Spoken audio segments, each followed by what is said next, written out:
સૌને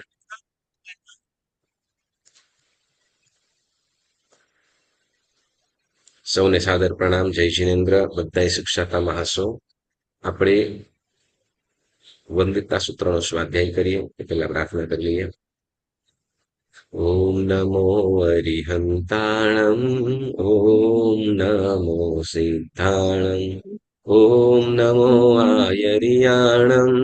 ઓમ નમો ઉવજ્જાયાણમ.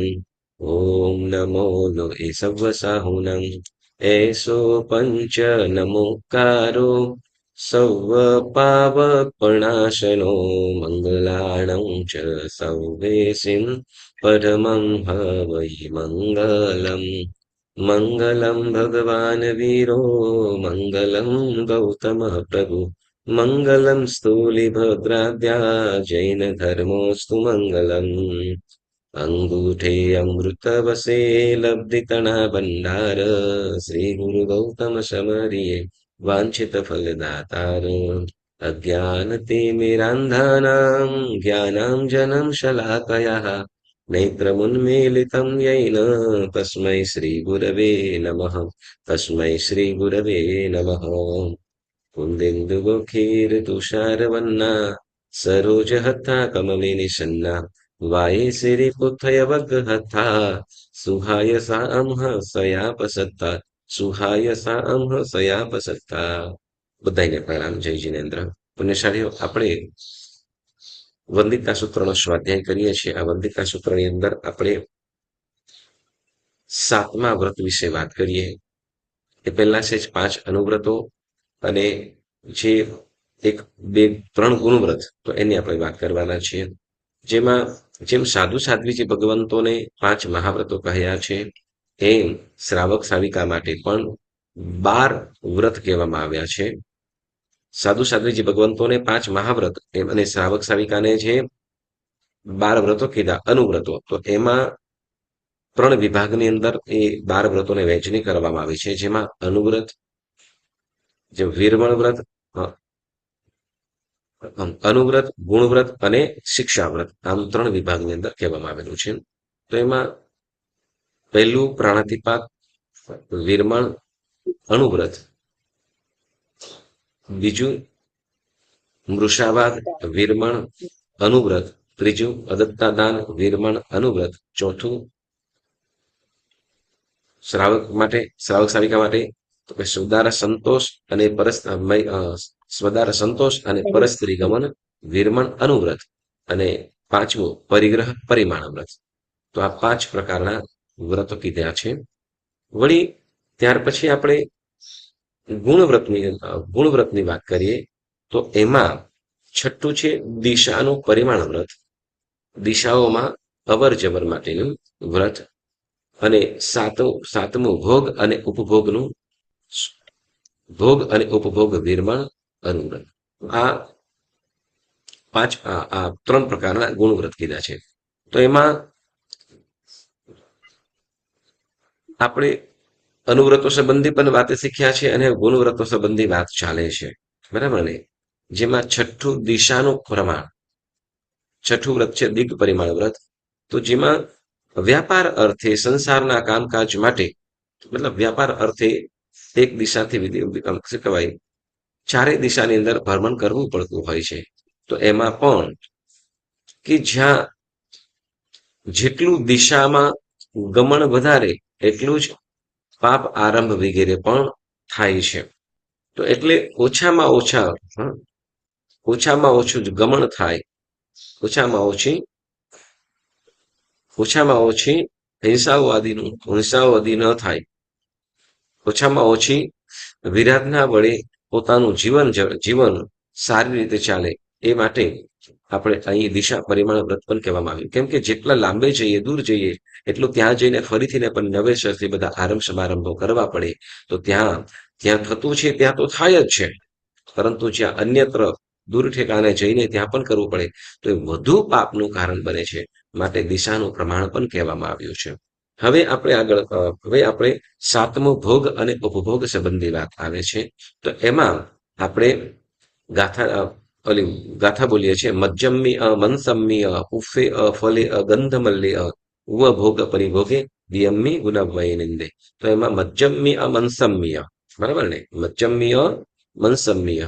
મજ્જમ્ય એટલે તો કે જેમાં મદિરા, જે નશાકારી પદાર્થ છે, તો એ કે જે જીવને જીવની જે શક્તિઓ છે, આત્માની જે શક્તિઓ છે, જે આપણે પાંચે ઇન્દ્રિયો વડે કે પાંચે ઇન્દ્રિયો વડે અને મન વડે જે આત્મા આ શક્તિનો વપરાશ કરે, એ શક્તિઓને શિથિલ કરી નાખે છે. એ શક્તિઓને પ્રાય કરીને મૃત કરી દે, નાશ કરી દે, શરીરમાં શરીરમાં શીતળતા લાવી દે, આળસ લાવી દે. એટલે આ મદ્યપાન, એ મદ્યપાનનો ત્યાગ કરવામાં કીધું. ત્યાગ કરવાનો કયો છે, મદિરાપાનનો ત્યાગ. કારણ શું? તો કે પાંચેય ઇન્દ્રિયોની જે શક્તિઓ છે, એ શક્તિઓને શું કરે છે? નાશ કરી દે છે. શરીરમાં શીતળતા એટલે તો કે શરીરમાં સુસ્તી ન રહે. શરીરમાં સુસ્તી આવી જાય એટલે કે એને સ્ફૂર્તિ નાશ પામે. પછી એનું માઇન્ડ પણ શું? તો કે સારા વિચારોની અંદર જતું અટકી જાય છે. તો આ ઘણા બધા નુકસાનો થાય છે. એ સિવાય આ તો ખાલી એ કીધું, પણ એના સિવાય પણ પછી શું? તો કે જે સદબુદ્ધિ છે એનો નાશ કરે છે, અને પછી એ વિવેક બુદ્ધિને પણ ખતમ કરી નાખે છે. માટે મદિરાપાનનો ત્યાગ જ કીધું. અને વિવેક ભૂલાવી દે એટલે તો કે ન કરવાનું કાર્ય કરાવે. કરવાનું છે એને, કરવાનું છે એ કાર્ય તરફ બેદરકારી કરી દે અને શિથિલતા આવી જાય, અને જે ન કરવાનું કાર્ય, અયોગ્ય કાર્ય છે, એવા કાર્યોની અંદર રચ્યો પચ્યો પડ્યો રહે છે. તો એટલા માટે આ મદિરાપાન ત્યાગવું જ જોઈએ. હા, ત્યાગવાનું છે, ત્યાગ હોવો જ જોઈએ. અને ત્યાર પછી કીધું મનસમ્ય એટલે માંસ સંબંધી વાતો. માંસ સંબંધી તો કે માંસ પ્રાપ્ત, માંસ 3 પ્રકાર કીધા કરે ને: જલચર, સ્થળચર અને ખેચર. જે પાણીની અંદર રહેનારા જીવોનું માંસ, વળી જમીન ઉપર ચાલતા જીવોનું, અને પછી આકાશની અંદર ઉડતા. અનુક્રમે જોઈએ તો માછલા, મગર, વળી જે પણ પાણીની અંદર રહેવાના જીવો, કાચબાઓ વગેરે, તો એ જીવોને પણ માંસ માટે મારી નાખવામાં આવતા હોય. વળી સ્થળચર જીવો, જેમાં ગાય, ભેંસ, ઘેટા, ઊંટ, બકરા વગેરે, અને બીજા પણ અનેક પ્રાણીઓ. તો એ જીવોનું એ જીવોને પણ હણવામાં આવે. વળી ખેચર એટલે પક્ષીઓ વગેરે. તો આ બધા માંસનો તો ત્યાગ પડાય પણ નહીં. કારણ તો કે માંસ પ્રાપ્તિ જીવ હિંસા વિના શક્ય જ નથી. જીવ હિંસા વિના માંસની પ્રાપ્તિ શક્ય જ નથી. અને જીવ હિંસા તો કોઈ પણ કાળે ન જ થાય. એટલે માંસનો તો ત્યાગ જ. અને એમાં આપણને આગળ કીધું કે શું? તો કે માંસ માટે તો કે જે માંસ માટે તો કીધું શું? તો કે જે પણ જે જે ધંધો એને જે વેચે છે, હા, શું કે છે કે જે પણ આને જે માંસ છે વેચે છે, કે કાપે છે, કે પછી જીવને મારે છે, કે કાપે છે, કે વેચે છે, કે પછી રાંધે છે, આ બધાય પણ શું? તો કે આ જીવ શું છે? તો કે હિંસાના પાપના ભાગીદાર છે. માટે એનો ત્યાગ જ કરવાનો છે. હવે કીધું ઉપભોગ અને પરિભોગ. કયું? ઉપભોગ અને પરિભોગ. તો જેમાં પુષ્પ અને ફળ, બરાબર, પુષ્પ અને ફળ, તો એના વિશે આપણને વાત જણાવે છે. તો કે જેઓને ફૂલના શોખ હોય, બરાબર, જેઓને ફૂલના શોખ હોય તેઓ ઉપભોગ કરતા હોય. જેઓને ફૂલનો શોખ હોય તેઓ ફૂલનો પણ ઉપભોગ કરતા હોય, એટલે કે સુગંધ આદિ. પરંતુ કે પોતાના માટે શું? તો કે પોતાના માટે જો જીવ હિંસા થતી હોય, તો એ જીવ હિંસાનો ત્યાગ જ કરવો જોઈએ. એટલે જીવ હિંસાનો વિચાર કરીને શું કરવાનું? તો કે એવા શોખને ત્યાગ કરી દેવાનું. ફૂલો વગેરે પણ પહેલાના સમયની અંદર કે હજી અન્ય ધર્મોની અંદર શું કરતા? તો કે ફૂલ હોય, બરાબર, તો ફૂલનો ગજરો બનાવવામાં આવતો, અને માથાની અંદર નાખતા કે ફૂલ વગેરે, વેણી આદિ. તો એ જીવ હિંસા છે. વળી પોતાના ઉપભોગ માટે, હા, પોતાના ઉપભોગ માટે એ ફૂલોનો ત્યાગ કરવો જોઈએ. કેમ? તો કે એ રીતસરની જીવ વિરાધના છે, બરાબર. એટલે પુષ્પમાળા, ફૂલનો હાર, આ કોના માટે છે? પોતાના માટે. કોના માટે કીધું? પોતાના મોજ શોખ માટે. વળી હવે બીજી પ્રશ્ન એમ થાય તો કે આપણે પરમાત્માની સેવા પૂજા ભક્તિની અંદર કરીએ છીએ હમ, તો ત્યાં પોતાના માટે નથી, પરંતુ શું તો કે અરિહંતની ભક્તિ માટે છે, ત્યાં પરમાત્મા ભક્તિ અર્થે છે, એટલે સ્વયં માટે નથી. તો એના માટે કઈ વાંધો નથી. બરાબર. એટલે જે એટલે પુફે અફલેય એટલે ફળ પણ. બરાબર. શું કે છે કે ફળ પછી હવે શું કે છે પુષ્પ વગેરે, તો એનો પુષ્પ ફળ વગેરે કદાચ ત્યાગ ન કરી શકીએ તો એનો પણ મર્યાદિત મર્યાદિત પ્રમાણે કરી દેવાનું. પુષ્પ ફળનું શું કરવાનું છે તો કે મર્યાદા. મર્યાદા એટલે કે લિમિટ કરવું કે કદાચ ફળ છે, ફળ આરોગવાના હોય, વાપરવા પડતા હોય. બરાબર. તો એનું આજના દિવસે કે આટલા જ ફળ વાપરવા, એનાથી વધારે વાપરવા નહીં. એનું શું કહેવાય તો કે પ્રમાણ કરી દેવાનું.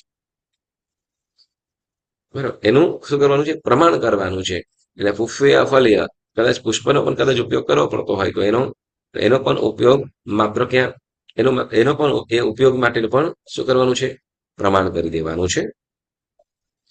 એ રીતે પુષ્પમાળા આવી ગયેલી એટલે પુષ્પાહાર. પુષ્પાહાર એટલે જેમ ઘણી વખત ફૂલની માળાઓ વગેરે પણ પહેરવામાં આવતી હોય, તો એની આપણે શું કરવાનું છે તો કે મર્યાદા કરવાનું છે. એટલે આભૂષણો તથા એ બાબતની અંદર પણ સમજવું જોઈએ એમ કે છે. એટલે આપણે આ 22 હવે આપણને વાત કરશે ભક્ષ્ય અને અભક્ષ્ય, ભક્ષ્યાભક્ષની વાત. જે ખાવા યોગ્ય છે, જે આમ ભક્ષ્યાભક્ષ્યનો મતલબ શું તો ભક્ષ્ય છે પરંતુ છતાંય અભક્ષ્ય છે. આમ છે ખાદ્ય પદાર્થ પણ ખાવા યોગ્ય નથી. સમજાય? આમ ખાવાનું છે પણ ખાવા યોગ્ય નથી. જેમ શું કહેવાય કે આમ પદાર્થો ખાદ્ય છે, જેમ શું કહેવાય કે કાંદા બટાટા શું છે કંદમૂળ. બરાબર. ખાવાનું પદાર્થ છે. બરાબર ને, પણ એને અખાદ્ય કહેવાય. શું કહેવાય કે જે ખાવાય ભક્ષ્ય ખાવા યોગ્ય નથી. કારણ શું તો કે આમ વ્યવહારની અપેક્ષાએ બરાબર વ્યવહારની દ્રષ્ટિએ એટલે શું કે આમ જગતની દ્રષ્ટિએ શું છે એ ખાદ્ય પદાર્થ, પરંતુ જયારે ધર્મ દ્રષ્ટિએ અને પાપ દ્રષ્ટિએ જોઈએ તો એ અખાદ્ય કહેવામાં આવ્યું છે કે અભક્ષ્ય, એટલે કે ભક્ષ્યાભક્ષ્ય એમ કીધું. શું ભક્ષ્યા અભક્ષ્ય જે કે જે સમાજ વ્યવહારની અંદર બધું ખવાતું હોય, પરંતુ જે ધાર્મિક દ્રષ્ટિએ કે અધ્યાત્મ દ્રષ્ટિએ એનો ત્યાગ કરવો જોઈએ. તો એ કે છે એટલે કે છે ભક્ષ્યાભક્ષ્યની બાબતમાં મુખ્ય 22 વસ્તુઓ અને અભક્ષ્ય ગણવામાં આવી છે. હા, આપણે કીધું 22 અભક્ષ્ય 32 અનંતકાય માહી એમ કે છે, તો એ 22 વસ્તુઓ અભક્ષ્ય ગણવામાં આવી છે. તેનો ચોક્કસ ત્યાગ કરવો જોઈએ. તેનો તેનો શ્રાવક શ્રાવિકાએ ત્યાગ કરવો એ કર્તવ્ય છે. તો એ 22 અભક્ષ્ય કયા છે, એ 22 અભક્ષ્ય કયા છે એની વાત આપણે કરીશું. તો કે છે તો 22 અભક્ષ્ય તો કે વડના ફળ. વડ હોય ને વડ તો બધાની ખ્યાલ છે. વડના ફળ. વળી કે છે પીપળાના મૂળ. ત્રીજું કે છે ઉંબરા. ચોથું કે છે અંજીર. પાંચમું હા કાકોડુંબર. ઓકે. હવે જો વડના ફળ, બરાબર વડના ફળ એ તો ખ્યાલ છે ને ઝીણા ઝીણા હોય. હવે એની અંદર તરત એવી ઈયળો કેટલી બધી હોય. વડનું ફળ હોય ગોળ હોય, નાનું જેમ સોપારી હોય એનાથી મોટું. બરાબર. અને પોચું એકદમ. અંદર અંદર થોડું આમ શું કહેવાય કે કોફી કલર જેવું નીકળતું હોય, પણ એમાં જીવાત હોય છે અને સીડ એટલા બધા હોય, સાથે ઈયળો હોય જ. બરાબર. તો એ ફળ કેવું છે વડનું ફળ કેવું છે અભક્ષ્ય. અનંત કાંઈ નથી, અભક્ષ્ય છે. બીજ પણ વધારે છે. વળી પછી એની અંદર સૂક્ષ્મ જીવાત પણ થઈ જાય, જેવું ખોડતું હોય થોડા સમયની અંદર જ એમાં જીવાત ઉત્પન્ન થઈ જાય. તો એટલે વડના ફળ. પછી કે પીપળાના ફળ. પીપળો હોય તો પીપળાનો ફળ છે એની અંદર પણ એવું છે એ ઘટ હોય છે અને એની અંદર પણ સીડ હોય. એ બીજ ઉગે કે ન ઉગે બીજા નંબરે, પણ એની અંદર એટલા બધા બીજ હોય છે કે જેમાં એ ખાદ્ય પદાર્થ નથી. એટલે માત્ર બીજનું ભક્ષણ થતું હોય. એટલે અનેક અનેક અનેક ખાવાની વસ્તુ સાવ ઓછી છે, તો એને પણ ત્યાગ કરવાનો, એટલે પીપળાના ફળ પણ ત્યાગ કરવાનો કીધું. પછી ઉંબરો ખ્યાલ કરો. ઉંબરો છે ને એક જંગલમાં થતું એક વૃક્ષ જ છે. જંગલમાં થનારું ડુંગરો હોય, પર્વતો હોય તો એની અંદર આ ઉંબરો ઉંબરો વનસ્પતિ હોય છે. એટલે એ પણ એ ઝાડ જ થાય. ઓકે, આપણે હિન્દુ યુનિયન ત્યાં જઈએ, કદાચ ખ્યાલ હોય, આપણે બીચ પર હિન્દુ યુનિયન જે બીચ છે, અને ત્યાં જે આપણે વોશરૂમ ને બધું છે, તો ત્યાં જે ઓલું ઝાડ છે તેમાં જેના જેના ટેટા જેવા પડ્યા હોય, હા, વડના એના જેવું, તો એને એ પ્રાય કરીને ઉંબરા જેવું, એને ઉંબરો પ્રાય કરીને કે, તો એની અંદર પણ સેમ એવું છે. વળ કરતા વળના ફળ કરતા થોડા મોટા હોય, આકારની અંદર સેમ જ. અને એની અંદર પણ શું થાય તો કે એની અંદર ફળ થાય ને તરત એની અંદર પણ જીવાતો થઈ જતી હોય, ઈયળો છે, જીની જીવજંતુઓ થઈ જતી હોય છે. એ પણ ત્યાગ કરવા જેવો છે. એને એના જેવા જ વનસ્પતિ આ ઉંબરો પણ હોય છે, જેને બીજી રીતે કે ઉંબેડવા એમ કેમ કહેવામાં આવ્યું દેશી ભાષાની અંદર. હા, હાથલા નહીં, એ ગોળ, હાથલા નહીં, ગોળ ગોળ ગોળ આવે એ પણ. હા. વળી પછી કીધા અંજીર. અંજીર અંજીર તો બધાને ખ્યાલ છે, બરાબર ને? હવે અંજીર કેમ, તો કે અંજીરમાં પણ ઘણી બધી જીવજંતુઓ થઈ જતી હોય છે. હવે એને જ કદાચ સુકાવવામાં આવે ને, કદાચ સુકાવીને કદાચ વાપરતા હોય, તો સુકાઈ જતી હોય તો તે વખતે અનેક શું કહેવાય, હજારો ઈયળો એની અંદર થઈ જતી હોય ને એ સુકાય એટલે મરે પણ હોય.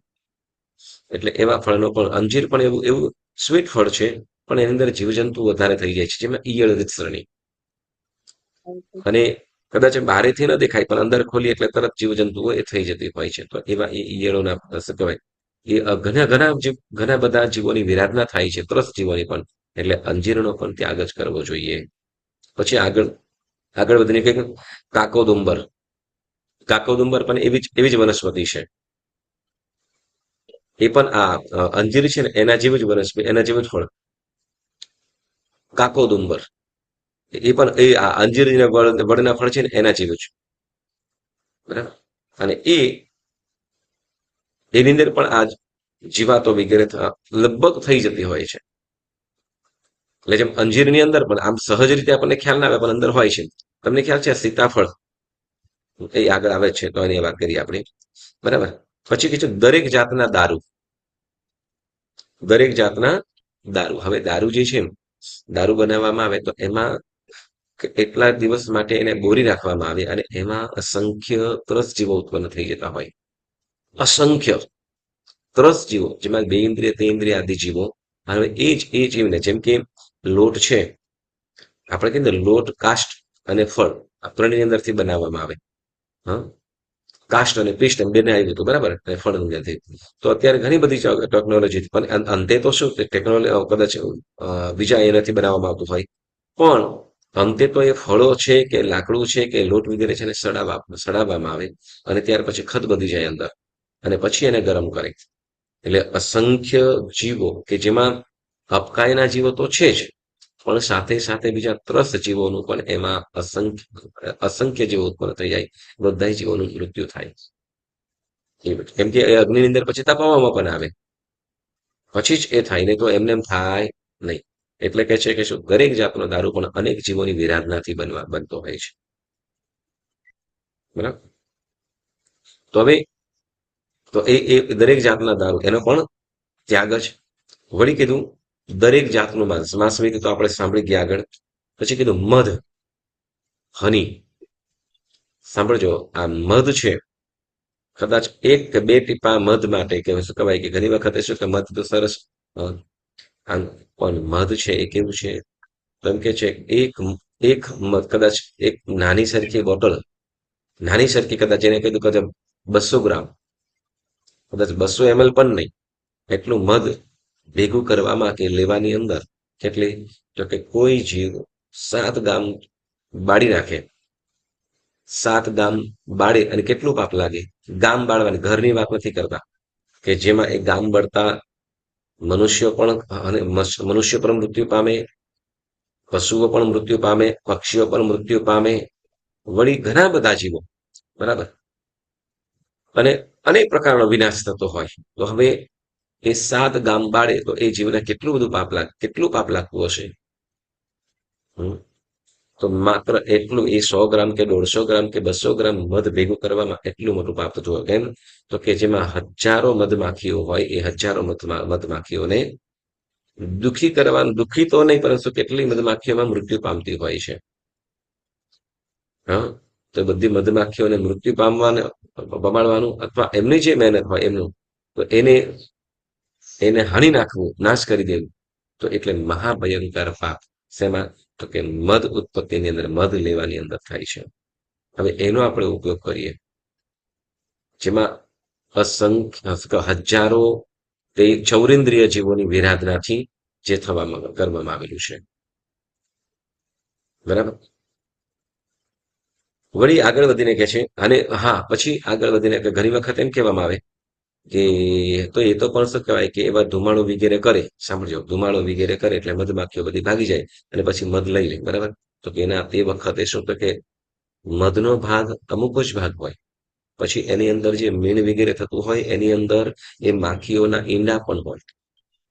જે મધમાખી હોય માખીઓના ઈંડા પણ હોય, અને એમાંથી જે બીજી મધમાખીઓ જન્મતી હોય, તો કદાચ જે જીવંત છે અને એ બીજી મધમાખીઓ ઉડી જાય, બીજી મધમાખીઓ ઉડી જાય, પણ છે એની અંદર એલા જે મધ છે અને એની જે પૂડાની અંદર બીજી મધમાખીઓ કે જે ઝીણી ઝીણી છે, કે જે હજી ઉત્પન્ન થઈ રહી છે, તો એવી તો અસંખ્ય. હવે એક એક કારણાની અંદર ઘણી બધી માખીઓ હોય, તો બધાની વિરાધનાનું પાપ લાગે. એટલે એક શું કહેવાય, નાનું સરખું કંઈક શું કહેવાય, એક થોડા સ્વાદ માટે, થોડા સ્વાદ માટે એ ભયંકર એ મધમાખીઓનું વિરાધનાનું પાપ લાગીએ છે. એટલે મધનો ત્યાગ જ કરવાનો. વળી એ પ્રમાણે માખણ, માખણ પણ જેવું, સાંભળજો, માખણ તો દૂધમાંથી થાય. આપણે પ્રશ્ન થાય કે નહીં? માખણ કેવું છે? દૂધમાંથી થાય. દૂધ, દહીંમાંથી શંકર વલોવન કરે એટલે શું થાય? તો કે માખણ. બરાબર. એટલે છાશ કરે, દહીંમાંથી છાશ કરતા હોય એટલે એમાં શું તરત થશે? તો કે માખણ થાય. બરાબર ને? હેલો, બધાને અવાજ આવે હા છે ને? ઓકે. હા, તો હવે મધમાંથી જે, સોરી, દૂધમાંથી દહીં થાય, દહીંમાંથી હવે જ્યારે વલોવન કરતા હોય છાશ બનાવવા માટે, તો એમાંથી માખણ અલગ નીકળી જાય. તો હવે એ તો દૂધમાંથી નીકળ્યું, માખણમાં શું વાંધો? તો કે જેવું માખણ એ છાશમાંથી બારે કાઢવામાં આવે એટલે તરત અસંખ્ય બે ઇન્દ્રિય જીવો ઉત્પન્ન થઈ જાય. ફરીથી ને, જેવું છાશમાંથી માખણ અલગ કરવામાં આવે અને અસંખ્ય જીવો ઉત્પન્ન થઈ જાય. આ શાસ્ત્રકાર ભગવંતો કીધું છે. એટલે માખણનો પણ ત્યાગ. બરાબર. પછી એટલે, અને ત્યાર પછી કીધું હિમ, બરફ. હિમ એટલે બરફ. એટલે બરફનો પણ ત્યાગ કરવાનો. કેમ? તો એમાં પણ અપકાયના અસંખ્ય જીવોની વિરાધના થાય છે. રીતસર વિરાધના પછી જ, કેમ? તો કે જે જીવ છે, સાંભળજો, જે જીવ જેમ પાણીનો જીવ છે, તો એ પણ અમુક ટેમ્પરેચર પ્રમાણે જ એ જીવતો હોય. અમુક ટેમ્પરેચર જીવ પ્રમાણે હોય, નોર્મલ એમાં જ જીવતો હોય. જો વધુ ગરમ થાય તો પણ મૃત્યુ પામે, અને જ્યારે એકદમ ઘટ થઈ જાય ત્યારે પણ એ મૃત્યુ પામતા હોય અથવા ઉત્પન્ન પણ થઈ જાય. તો એ એટલે બરફનો પણ ત્યાગ કરવાનો છે, કે જે સ્વાદ માટે, પછી જેમ જેમ પ્રવાહી પાછું થતું જાય તેમ તેમ પાછું એની જીવોત્પત્તિ થઈ જાય. એટલે વિરાધના અને ઉત્પત્તિ, વિરાધના ઉત્પત્તિ, હિંસાની ઉત્પત્તિ સતત ચાલુ રહે છે. એટલે એ બરફનો પણ ત્યાગ કરવાનો કીધો. વળી પછી કીધું કરા. કરા, કરા એટલે શું? કોને ખ્યાલ છે? વરસાદ આવે ત્યારે પડે ઈ. હા, વરસાદ આવે તે વખતે ઝીણા ઝીણા ગોળ ગોળ કરા. બરાબર. તો એ પણ વાપરવાનો, ત્યાગ કરવો. એ પણ અપકાયના જીવો અસંખ્ય. હવે જે એક પિંડ બને એમાં અસંખ્ય જીવન એ થતું હોય. વળી આગળ વધીને કે છે વિષ. વિષ એટલે ઝેર. બરાબર ને? તો ઝેરનો પણ ત્યાગ કરવાનો, કે ઝેર ખાવાનું. ઝેર તો પીવાનું એમ કે. ચાલ, વિષ. વળી કે છે સર્વ પ્રકારની માટી. સર્વ પ્રકારની માટી. તો માટીની અંદર, હવે માટીનો ઉપયોગ કેવી રીતે થાય? માટી પણ લોકો ખાતા હોય. સાંભળો, માટી પણ અમુક છે, અમુક કાળી માટી કે અમુક જે છે એ અમુક સમયની અંદર અમુક લોકો ખાતા હોય. હમ. એટલે સર્વ પ્રકારની માટી પણ એનો પણ ત્યાગ. પછી કે છે રાત્રિ ભોજન. 14મું કે છે રાત્રિ ભોજન. તો રાત્રિ ભોજન પણ ત્યાગ. કેમ? તો કે રાત્રિ ભોજન કરવું એ કેવું? તો કે માંસ ભક્ષણ છે, સમાન પાપ છે. રાત્રિ ભોજન કેવું કહેવામાં આવ્યું? માંસ ભક્ષણ બરાબર. જે માંસ ભક્ષણ એ નરકનો નેશનલ હાઈવે છે, એમ રાત્રિ ભોજન એ પણ નરકની ગતિની અંદર પહોંચાડનારું છે. નરકનો નેશનલ હાઈવે એમ કીધું. પછી કીધું બહુબીજ ભક્ષણ. શું કીધું? બહુબીજ ભક્ષણ. હવે બહુબીજ ભક્ષણ એટલે શું? તો કે જેમાં બીજ ઘણા બધા છે. જેમાં બીજ ઘણા બધા છે. તો એવા એવા ફળનો કે એવી વસ્તુઓનો ત્યાગ. જેમ આપણે ઓલું કહીએ ને કે રીંગણ, બરાબર, રીંગણ તો ઉપર થાય છે, રીંગણા તો ઉપર થાય છે, તો એમાં એને કેમ ન વાપરીએ? બરાબર. તો રીંગણા જે છે તો એમાં બીજ છે, એ ઘણા બધા બીજ અંદર રહેલા છે, ઘણા બધા બીજ રહેલા છે. તો એટલા માટે એનો ત્યાગ કરીએ. વળી સાથે સાથે તો કે તામસી પદાર્થ છે. કેવો? તામસી ભાવ એટલે તામસી સ્વભાવ કરે એટલે તો કે તરત ગુસ્સો લાવી દે. તામસી. એટલા માટે આ 22 અભક્ષમાં આ જે રીંગણ છે એને બહુબીજ ભક્ષણમાં આવે. કયા? બહુબીજ ભક્ષણમાં. રીંગણમાં ઘણા બધા બીજ હોય. તો થોડાક બીજા પ્રશ્નો પણ અમુક લોકો પ્રશ્ન પણ કરતા હોય કે ભાઈ અમુક તો સીડલેસ બ્રિંજલ પણ આવતા હોય. સીડલેસ એટલે બીજ સાવ નહીં જેવા હોય પણ સાવ ઓછા. તો એ પછી ખવાય કે ન ખવાય? આજે બહુબીજ ભક્ષણ તરીકે આપણે ન ખાઈએ, બરાબર છે, પણ આ જે ઘણા બીજ વાળા છે, પણ અમુક તો એવા છે કે જેમાં બીજ સાવ ઓછા છે, તો એવું ખવાય કે ન ખવાય? ત્યારે કે છે કે શું? તો કે બહુબીજ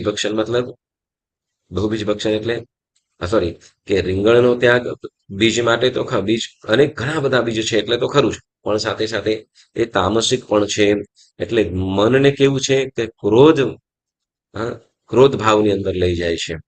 એટલે જે શાંત ભાવ છે, શાંત ભાવને દૂર કરી દે. એટલે એટલે રીંગણનો ત્યાગ કરવાનું કે છે. પછી કીધું અનંતકાય. અનંતકાય એટલે બોલો, અનંતકાય એટલે એક શરીરમાં અનંતા જીવો રહેલા છે.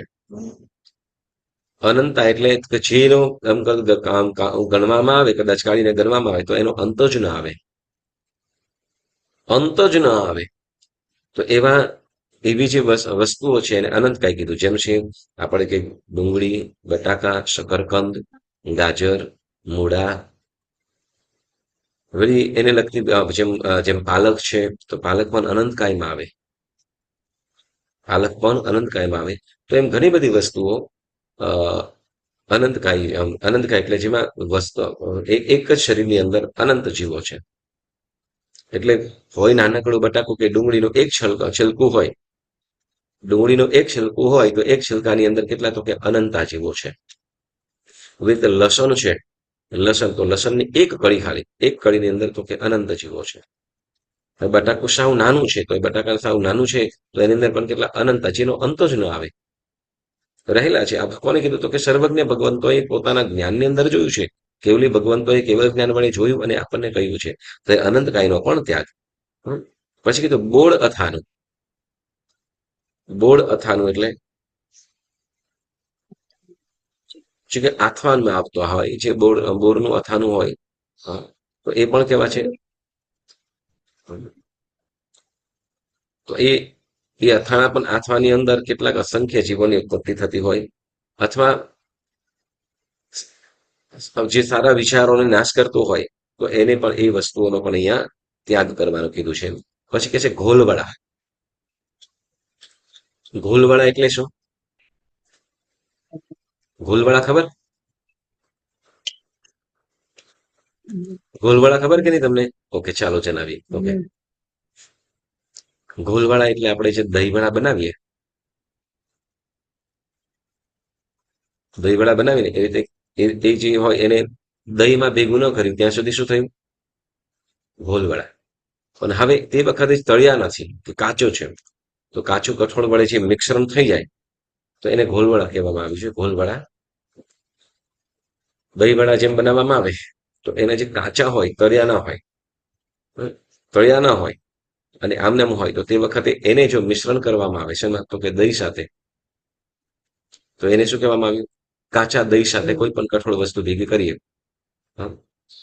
તો એ શું કે છે? એને ગોલવડા કીધું. કે જે દહીં સાથે મિશ્રણ થતા શું થાય? તો કે અસંખ્ય જીવોની ઉત્પત્તિ થઈ જાય, બે ઇન્દ્રિય. બરાબર, એટલે એને ગોલવડા કીધા. પછી આ વંતાક, હવે વંતાક નો ખ્યાલ નથી આવતો, એક જ મિનિટ, એક જ મિનિટ.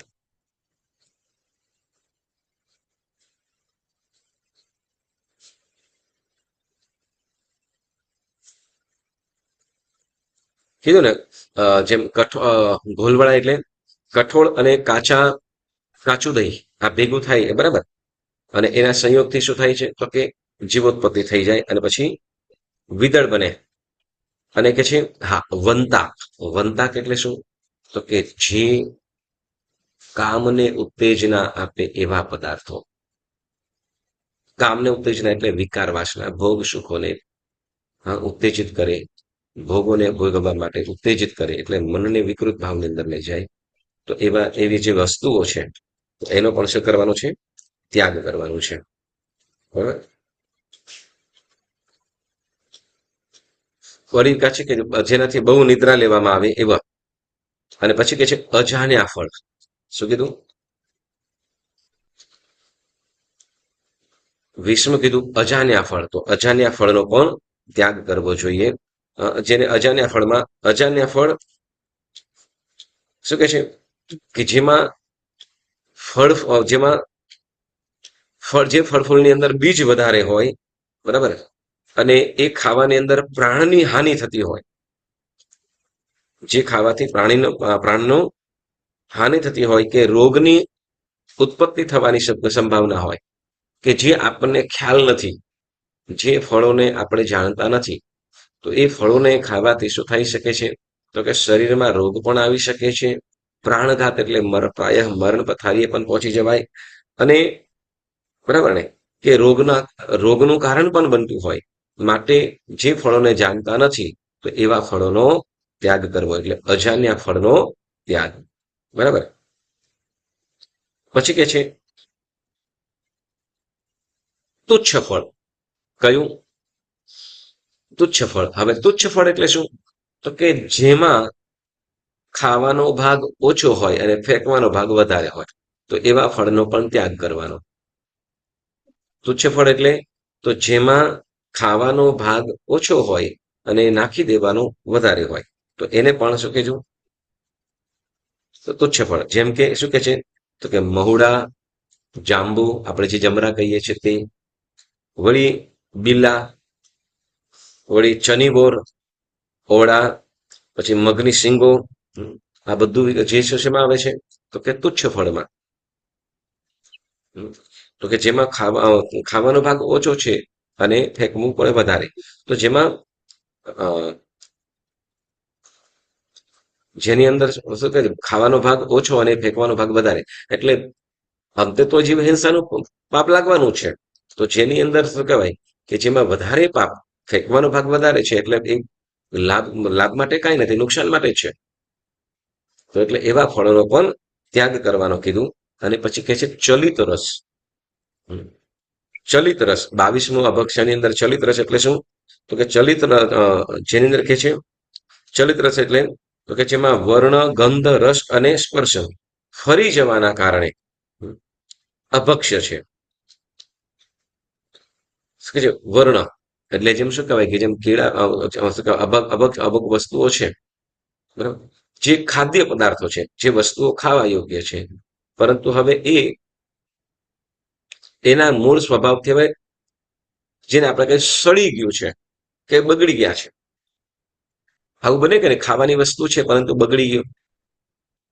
ફળ વગેરે છે તો સડી જાય એવું બને કે નહીં? કેરી છે તો કેરી ખવાય, બરાબર ને, પરંતુ સડી ગયું હોય તો એમાં રસ એનો જે કેરી છે તો કેરીનો રસ, એનો સ્વાદનો રસ સાવ બદલાઈ ગયો છે, ઉતરી ગયો છે કે સાવ બદલાઈ ગયો છે, તો પછી એને વાપરીશું?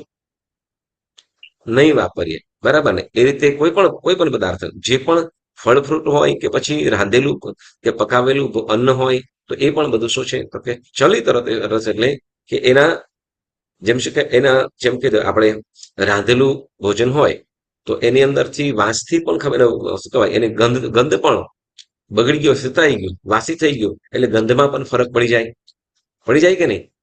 એના સ્વાદમાં પણ ફરક પડી જાય. અને હવે એ જો વાપરવામાં આવે તો કે શરીરમાં બીમારી થવાનું કારણ બને છે. એટલે જેનો વર્ણ એટલે રંગ પણ, ગંધ એટલે સ્મેલ, વર્ણ ગંધ, રસ એટલે એનો સ્વાદમાં બદલાઈ ગયો હોય, વર્ણ ગંધ રસ અને સ્પર્શ વગેરે પણ બદલાઈ ગયું હોય, તો એવી વસ્તુઓનો શું કરવાનું છે? ત્યાગ. જેને કીધું અહીંયા ચલિત રસ. તો આ 22 અભક્ષ્યનો શું કરવાનું છે? ત્યાગ. તો આ 22 અભક્ષ્યના ફરીથી નામ બોલી જાઉં છું. પેલું કીધું વડના ફળ, પીપળાના ફળ, ઉંબરો, અંજીર, કાકોદુંબર, પછી દરેક જાતના દારૂ, માંસ, મધ, માખણ, હિમ, કરા, વિષ, પછી સર્વ પ્રકારના ઝેર, રાત્રિ ભોજન, બહુબીજ, અનંતકાય, ગોળ અથાનું, ઘોલવડા, વંતાક, અજાન્યા ફળ, તુચ્છ ફળ અને ચલિત રસ. તો આ 22 પ્રકારના અભક્ષ્યનો ત્યાગ કરવા જોઈએ. બરાબર.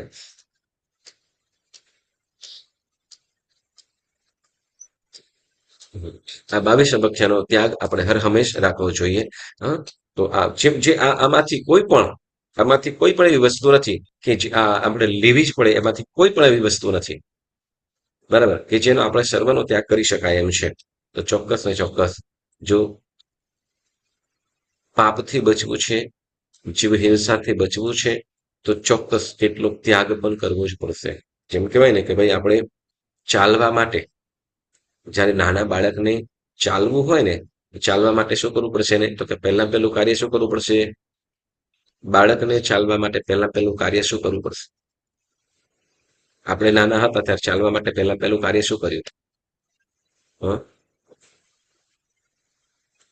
તો કે શું? તો કે જેમ ચાલવા માટે પહેલું કાર્ય તો કે માતાની ગોદ છોડવી પડે એને, પછી ચાલવાનો પ્રયત્ન થાય, બરાબર ને? તો એ જ પ્રમાણે શું? તો કે ધર્મ માર્ગની અંદર ચાલવા માટે પણ પહેલા શું? તો કે જે પાપ પ્રવૃત્તિઓ છે, જેનાથી આપણે જે પાપથી આપણે બચી શકાય છે, એનો ત્યાગ કરવો પડે. અહીંયા એમ કહે છે કે આ ખાલી ખોટું પાપ છે, બને ખાલી માત્ર પાપ ભેગું કરવા જેવું છે, તો આનું હર હંમેશ માટે ત્યાગ કરી દેવો જોઈએ. બરાબર. તો આજનો સ્વાધ્યાય આપણે અહીંયા સ્થગિત કરીએ. જેના આજ્ઞા વિરુદ્ધ કાંઈ પણ બોલાયું હોય તો મન વચન કાયાથી ત્રિવિધે મિચ્છામિ દુક્કડમ મિચ્છામિ દુક્કડમ મિચ્છામિ દુક્કડમ. એટલે મજ્જમ્ય મનસમ્ય પુફ્ય ફલ્ય ગંધમલ્ય ભોગ પરિભોગે બિયમ્ય ગુણ વયે નિંદે. પછી હવે આવશે સચ્ચિત તે પરિબદ્ધે. હા, તો હવે એ ગાથાને સ્વાધ્યાય આપણે આવતી વખતે બધા ચોક્કસ કરીશું. તો ત્યાં સુધી આપણે અહીંયા સ્થગિત કરીએ છીએ. જેના આજ્ઞા વિરુદ્ધ કંઈ પણ બોલાયું હોય તો પુણ્યશાળીઓ મન વચન કાયાથી ત્રિવિધે મિચ્છામિ દુક્કડમ મિચ્છામિ દુક્કડમ મિચ્છામિ દુક્કડમ. સર્વમંગલ માંગલ્યમ સર્વ કલ્યાણ કારણમ પ્રધાનમ સર્વધર્માણામ જય નામ જયતિ શાસનમ. બોલો બોલો શ્રી ચિંતામણી પાર્શ્વનાથ ભગવાન કી જય, શ્રી મહાવીર સ્વામી ભગવાન કી જય, જય શાસન દેવ કી જય. પ્રણામ.